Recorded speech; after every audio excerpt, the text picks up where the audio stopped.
You're listening to Sox in the Basement, a production of the Broadcast Basement Limited, where every show is 30 minutes of good and comes from a basement bar on the south side of Chicago. Pull up a stool, pour a cold one, and join us right now for Sox in the Basement. Heard everywhere podcasts can be found, and always at soxinthebasement.com. Before I throw it out to Dave and myself at our Pre-SoxFest event that happened last Wednesday at Open Outcry Brewing, I want to say, first of all, thank you to everybody that showed up. We had a lot of fun. Place was packed.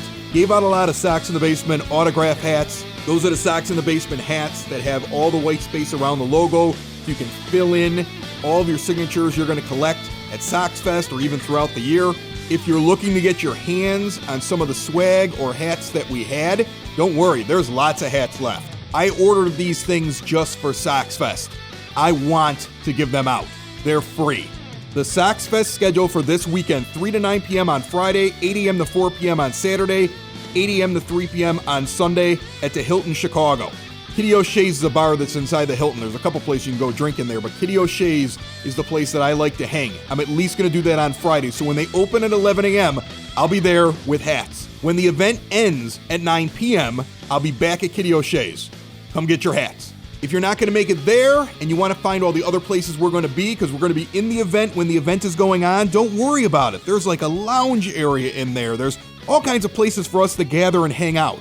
And we will put it out there on social media, at Sox in the Basement on Twitter or Instagram. Facebook.com/SoxInTheBasement for your Facebook. If you have a problem finding those things, just go to SoxInTheBasement.com. The links are right on the page. If you use your phone to go to SoxInTheBasement.com, there's a drop-down box, top left corner. Click on it, find the social media site you like to use, click on that, you're connected to us. It should be a great weekend. Now, back to what we have today. The Pre-SoxFest event from Open Outcry. I was worried I was going to have to do some major editing because it happened almost a week ago. And Dave went on this amazing rant about Manny Machado, and I thought I'm going to have to cut this. And in reality, nothing's really changed. So I think it's all pretty relevant. Now, he recorded it the day that Dan Lozano, Machado's agent, got really angry with Buster Olney and Bob Nightingale. But I think how he reacted to it and our comments about all that really have not changed. Our stance has not really changed in a week. Heck, more is going on with the fact the White Sox are interested in Jock Peterson, which I think would be a great upgrade and doesn't hurt anybody because they're not going to give up anything that important for him. So without further ado, we're going to jump right into it. You're going to get Dave's anger and then all the fun from the event. From Sox in the Basement, found everywhere podcasts can be found and always at SoxInTheBasement.com. Sox in the Basement. Sox in the Basement. Sox in the Basement. Live at Open Outcry, 10934 Southwestern Avenue, a Sox in the Basement Pre-SoxFest event. We are going through the hats, we're going through the keychains, we're going through the Sox memorabilia, we're meeting some listeners, some fans of the show. This place is packed wall to wall. We're going to have the band up here in just a moment. Having a great time already, and we've just gotten started.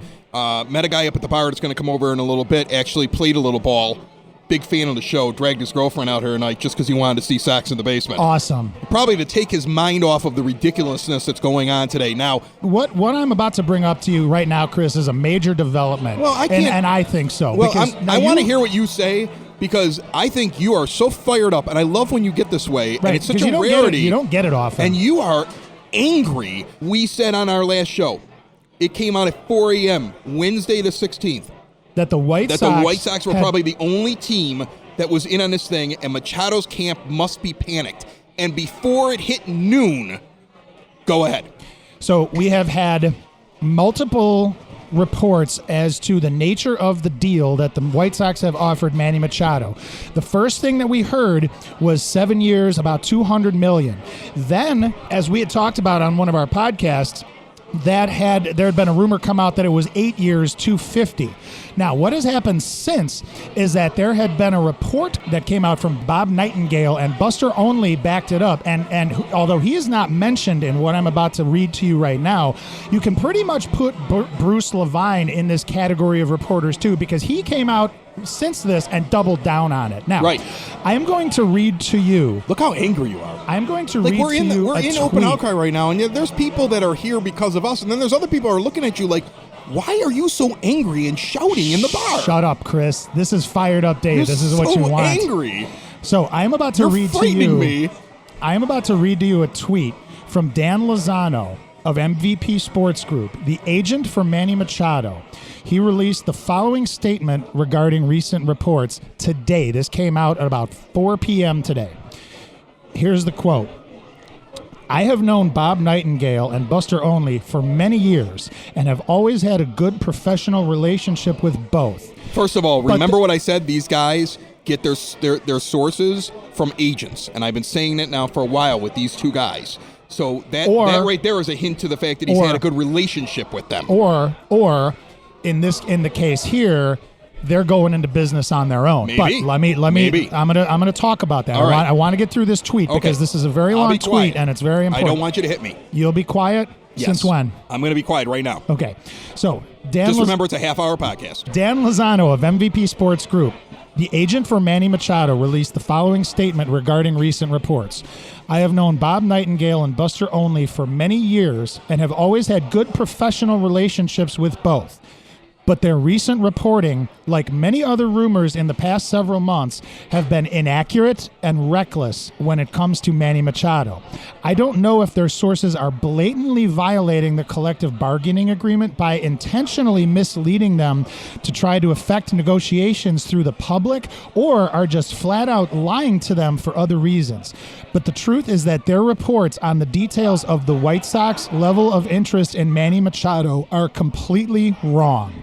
I am well aware that the entire baseball universe, fans, players, teams, and media members alike, are starved for information about the free agent market for all players, including Manny. But I am not going to continue to watch the press be manipulated into tampering with, not just with my client, but all of these players' livelihoods as they have been doing this entire offseason. The absence of new information to report is no excuse to fabricate quote-unquote news or regulate falsehoods without even attempting to confirm their validity, and is a disservice to baseball fans everywhere when the media does just that. Moving forward, I will continue to respect the CBA's prohibition on negotiations through the media and hope that others would do the same. Now, I personally have a feeling about this. Okay, as you can tell, I'm all fired up. And my feeling is this. I'm just drinking my craft beer. Okay, I'm sure it's good craft beer. It's good. What this is, these are national reporters who just cannot accept the fact that the Chicago White Sox are in fact a Major League Baseball team who play in Major League Baseball, who have actually won a World Series in 2005. These are people who just cannot accept the fact that such a high-profile free agent like Manny Machado, or even Bryce Harper for that matter, is not going to end up a Yankee. He's not going to end up a Red Sox. He's not going to end up an LA Dodger. He's not even going to end up a Philadelphia Philly. He is going to end up a Chicago White Sox. So they are going to create this news on ESPN and all of the other networks, quote-unquote networks, that we know are East Coast friendly, right, East Coast bias, just to create this... just to create news where there isn't any. And meanwhile, Bruce Levine is just angry he doesn't want to be a Cub. Right, and Bruce Levine is just angry he doesn't want to be a Cub. So I'm, again, the White Sox are a professional baseball team. They play in Major League Baseball. They have won a World Series. They have accomplished things, okay? Contrary to your opinion, there is baseball that happens west of the Hudson River. You're very angry. Well, here's the thing. I'm just a little... This has been going on forever. You had said it before when the Bryce Harper thing came out. These guys put an octopus tank, and they dropped an octopus in there, and there's a Philly hat and a New York Yankee hat, and they're like, where is Bryce Harper going to end up? Right. Oh, the octopus said he's going to end up a Philly. Come on, man. Right. Really? No, you're right. We were talking about all this. They can't accept that that the White Sox are going after somebody. It doesn't make any sense to them. You know what? Listen, it's just like, remember with sabermetrics. There was an old guard in sabermetrics that didn't believe that it was real, that thought there was something wrong with the numbers, and it took years for people to understand it. Right. There's an old guard in the press right now that can't understand that things have changed in free agency. Gone are the days of eight teams trying to give one guy a contract. Right. It just doesn't happen anymore. And you remember J.D. Martinez last year. Yes. It became obvious the only team that wanted to pay him was the Red Sox. And the Red Sox were like, we're not bidding against ourselves. Well, and it was the it same thing. lasted all the way into spring training. It was the and same- that's what's going to happen with Machado here, but the Sox are going to get him. It was the same thing with Moustakas. Moustakas didn't have a job until spring training. No. Because nobody was going to pay him the kind of money that he wanted Listen. to. So like, here's the deal. What I think has happened, Chris, I think we kind of got it wrong. Initially, we thought this was a thing of the agents trying to use the media to broker a deal to try to get the White Sox to pay Machado more. But clearly from this tweet, that's not what's going on. Either A, these quote unquote reporters, and I put that in quotation marks, are either A, getting bad information from other GMs who are trying to sabotage the deal, or what my opinion is, these are guys just trying to go into business for themselves because they are trying to sell subscriptions on ESPN. I enjoy when you let me talk. It's hard to talk with you sometimes. It's okay. I still love you. I like how you took me out to a public place to tell me that I talk over you too much. Like you were afraid I would hit you in the basement.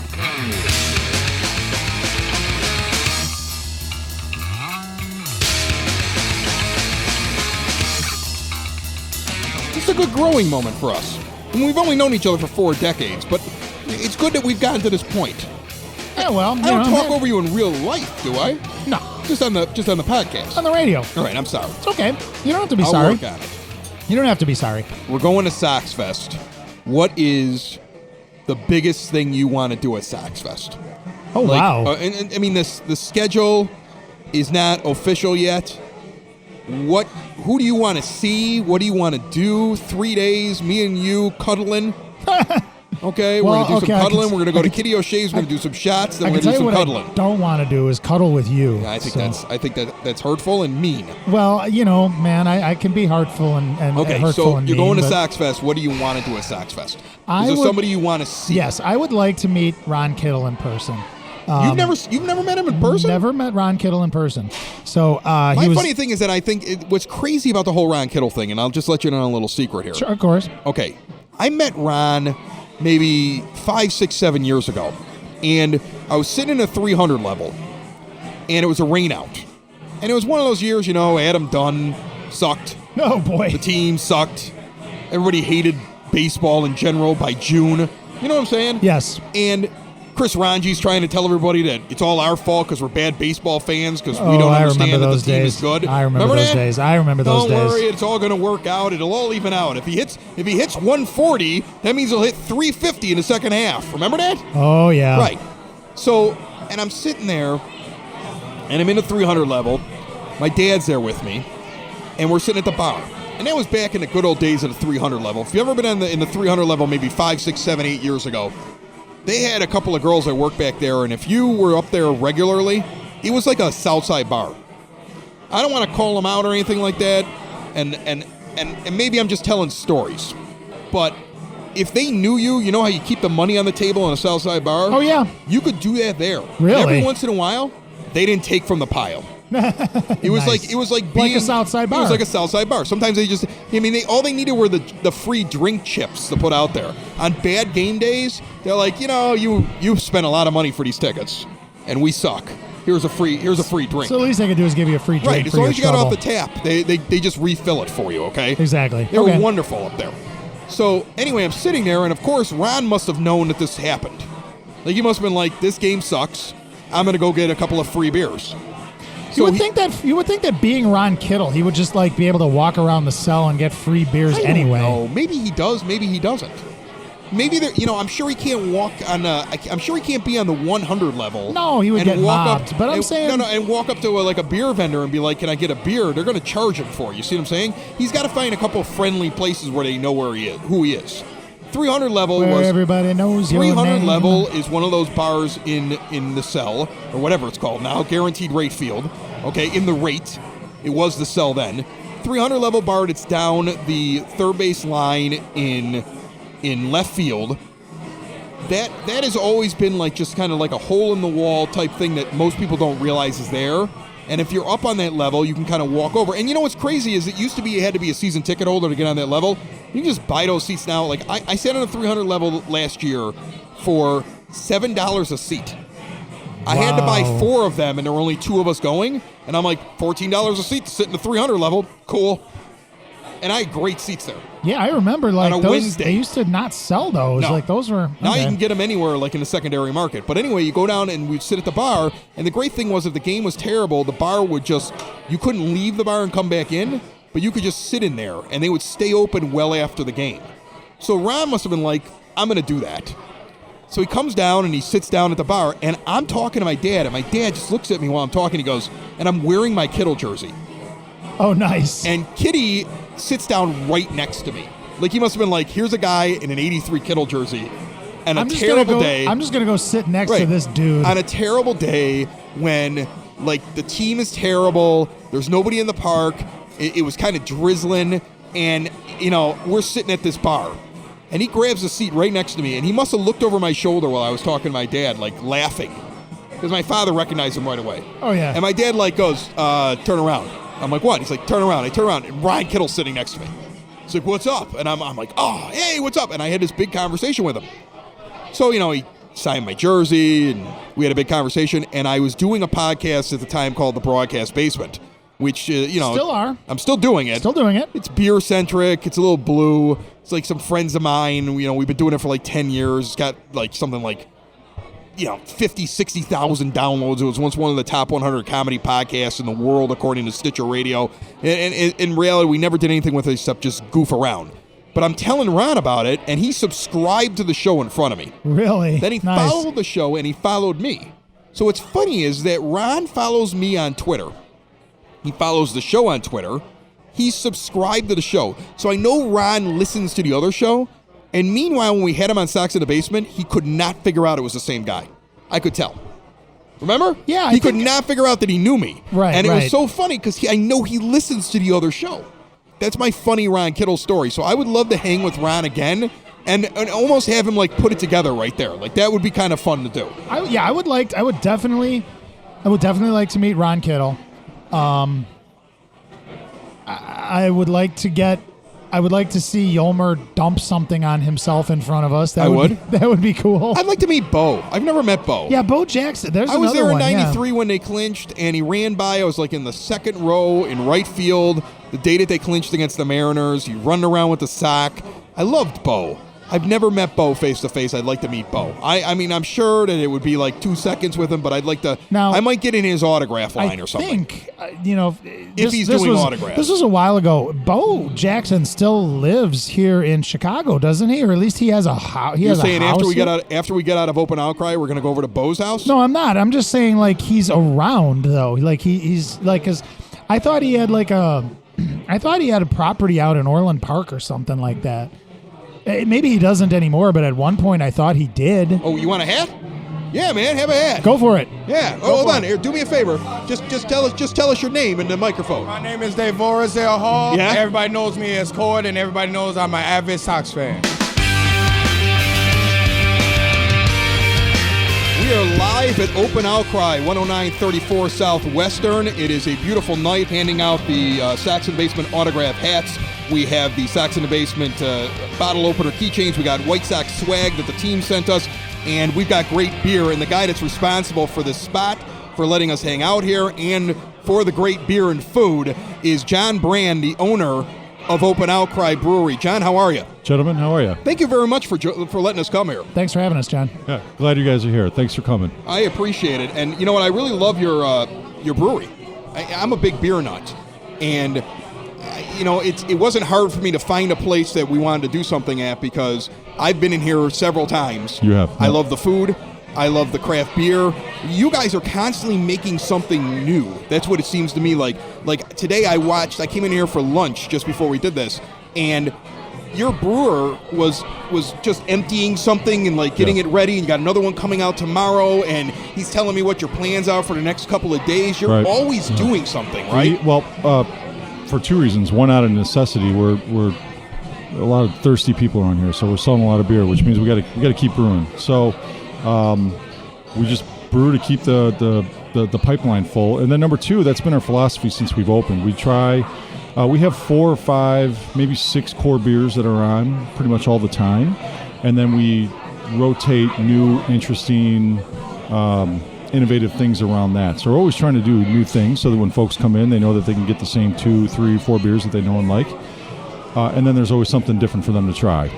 I've always been a big fan of your stouts, especially I tasted a bourbon barrel one recently, and it's skipping my mind because I don't have it sitting in front of me, but it's Dark Pool, is that what it's called? Dark Pool, yeah. I had a bourbon barrel one, and I've had the regular one. Your bourbon barrel one is outstanding. Yeah, thank you. So the one we released today is another version of Dark Pool.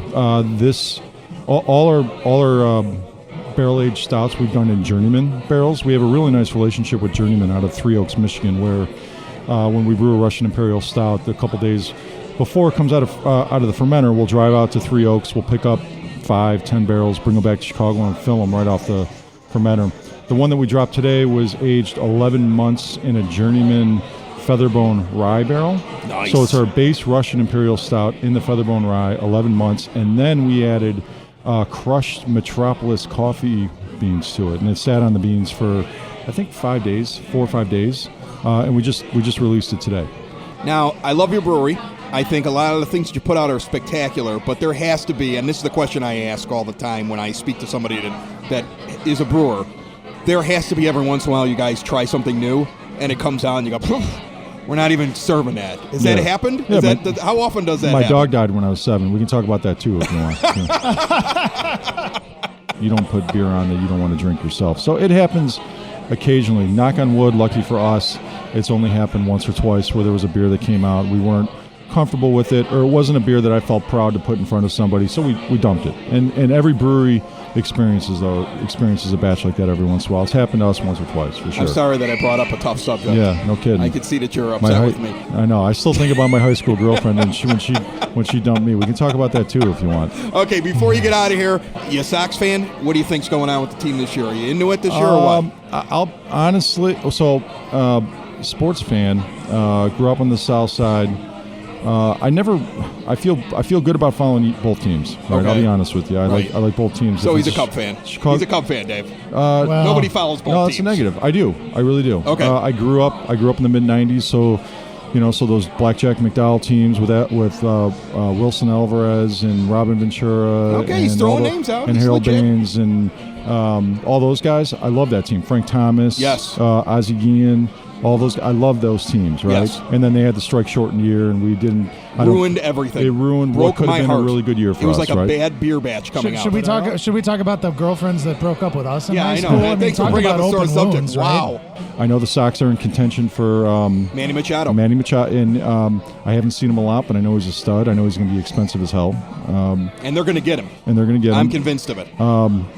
I don't know. Is that a good thing? No, it's a good thing. It's a You good get a thing? six. You get a guy who earns your team 6 extra wins over an average player in baseball who plays a position like third or short. Yeah, the whip. The wins above replacement, Yeah. the WAR. But The the WAR. whip is another one. I like how you're trying to throw out baseball terms. Yeah. I'm proud of you. Yeah, thank you. It's like me trying to talk about, beer. talk about the wart. The worked. The worked. See, I said it wrong. Yeah. John Brand, thank you very much for having us tonight in Open Outcry, and we look forward to many more outings at this place. I'm glad you guys are here. in the future. Thank Thanks you for coming. having us. Appreciate it. Thank you. Thank you.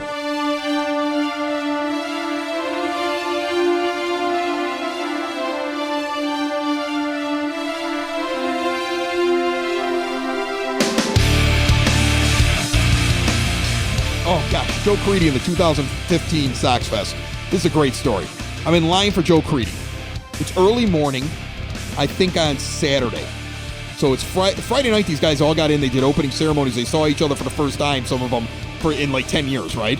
So they obviously go out drinking someplace. You know what I'm saying? Like they obviously go out just party.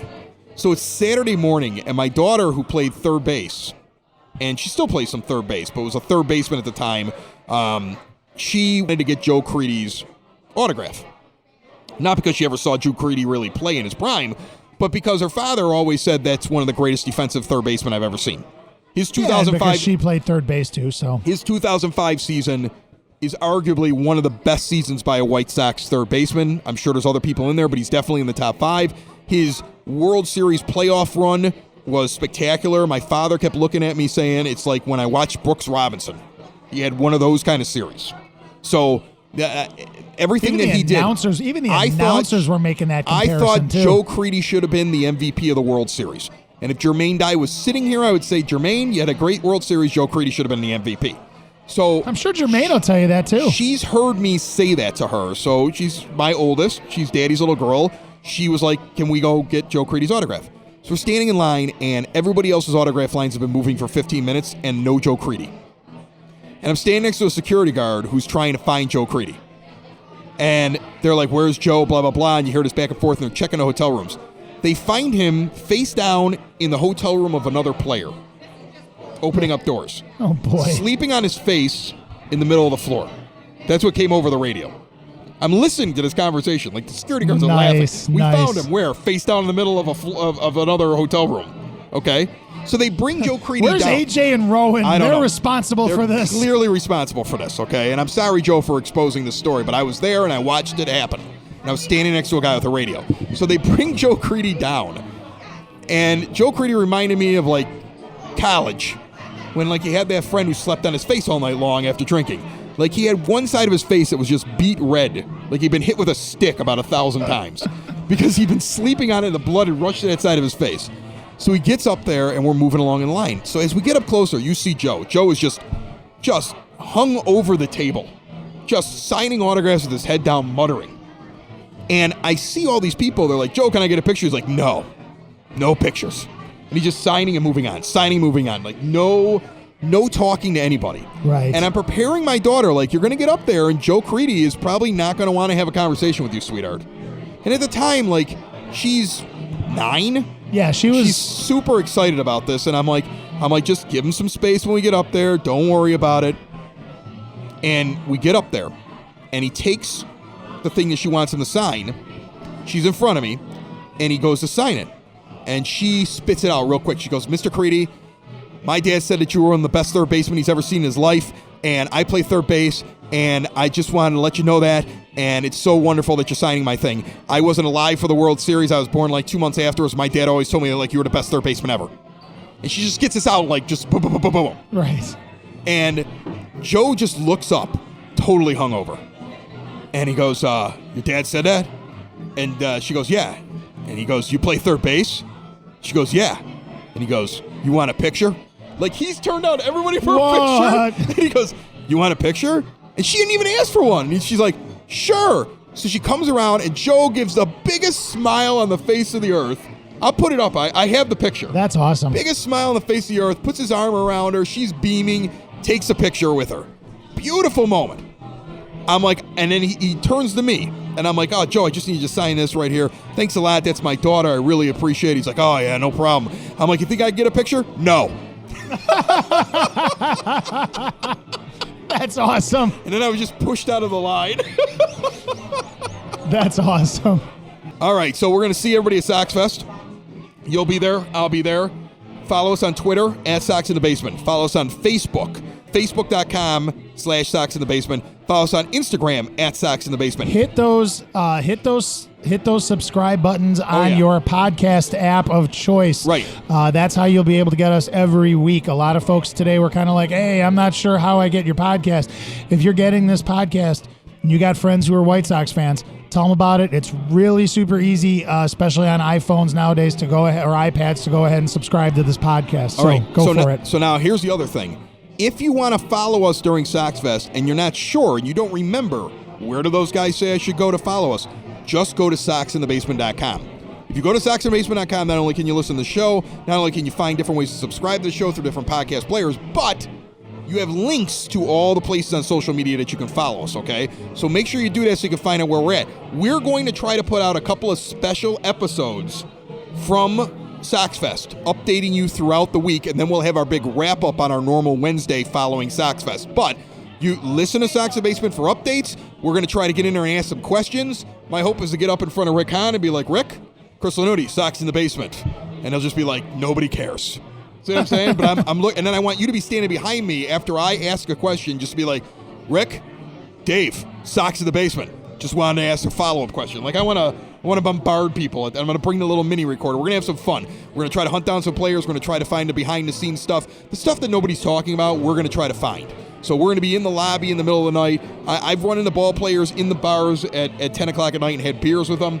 We're going to do that. And we're going to see what we can get on tape, and we can play for people and talk to guys while they're out there. So listen to us. Make sure you subscribe. And if you want to know where we're at, we have these hats. We have more of them. We have more swag. We have more things to give away. You find us, you're getting something. So come find us at SoxFest, because we're going to hook you up. We're looking forward to talking White Sox baseball with you at SoxFest, with or without Manny Machado yet. Dave, say goodbye. Bye, Chris. From Open Outcry, this has been Sox in the Basement live. Thank you to all that came out and to all the new listeners that we got tonight who subscribed after they came out and saw the show live. We will see you next week. Enjoy SoxFest. Bye-bye, everybody. Another show is wrapped up. Another show's in the books. Another show is wrapped up. And then by the looks, it's going to be a good one. And we'll see you next week. And the nude is basement. And the nude is basement. Another show is wrapped up. Another show is wrapped up. Another show is wrapped up. And it's in the books. Another show is wrapped up. Another show is wrapped up. And by the looks, it's gonna be a good one. Nudie's Basement. Broadcast Basement. The Nudie's Basement. The Broad Basement. Slancha. That was like Dropkick Murphys or something, right? I felt like it. Sox in the Basement. Heard everywhere podcasts can be found. And always on soxinthebasement.com.